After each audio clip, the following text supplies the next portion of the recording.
से पहले Jim Corbett की एक जो चीज़ है जो मेरे को बड़ी रोमांचक लगी, उन्होंने बोला है कि एक टाइगर या टाइग्रेस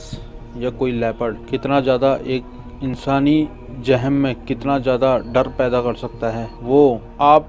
सोच भी नहीं सकते। क्योंकि उन्होंने अपनी किताब में लिखा है कि जब मैं आदमखोर बाघ चंपावत को मारने के लिए निकला था, तो जब वो पाली में थे तो पाली जो गांव था वहाँ पे एक लड़की को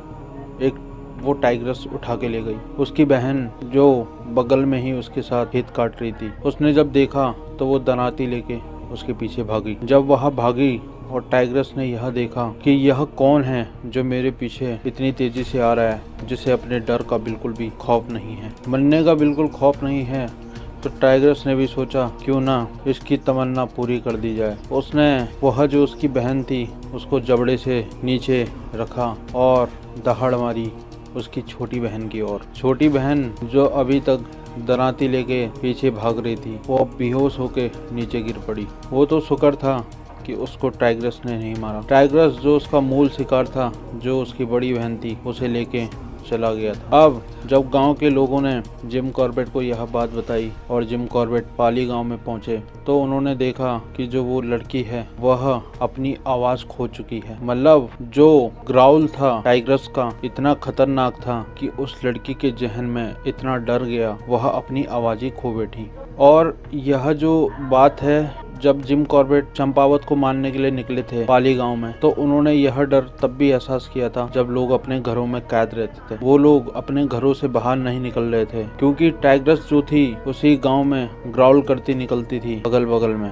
और लोगों का डर इतना खतरनाक हो चुका था कि वह जो प्राकृतिक जो मूलभूत चीजें हैं इंसानों की, लैट्रिन पेशाब भी घरों के अंदर करने लगे थे। क्योंकि जब जिम कॉर्बेट उस गांव में पहुंचे तो उन्होंने घर और आंगन की जो अस्वच्छ स्थिति अपनी किताब में स्पष्ट किया है, वह इसी बात का संकेत देता था। और जब चंपावत को मार लिया गया था, तो चंपावत को मारने के बाद जब उसकी, क्योंकि उस टाइम पे ट्रॉफी हंटिंग होती थी, ट्रॉफी हंटिंग मतलब किसी भी जानवर का शिकार करने का मतलब था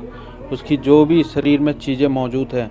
चाहे उसके दांत हो या खाल हो, कुछ भी हो, वह सारा उसी शिकारी को सौंप दिया जाता था। तो जब जिम कॉर्बेट ने चंपावत की पूरी खाल उतारी चंपावत में, उसके बाद जब वह घोड़े पे उस चंपावत की जो खाल थी उसे लेके निकले थे अपने घोड़े में, और जब उन्हें ध्यान आया पाली की उस महिला की जो अपनी जुबान खो चुकी थी, और जब चंपावत की खाल लेके जिम कॉर्बेट पहुंचे उसके घर में, क्योंकि रात भी हो चुकी थी, जिम कॉर्बेट ने सोचा क्यों ना रात स्टे यहीं पे कर दिया जाए और उस औरत से भी मिल लिया जाएगा जो अपनी आवाज खो चुकी थी।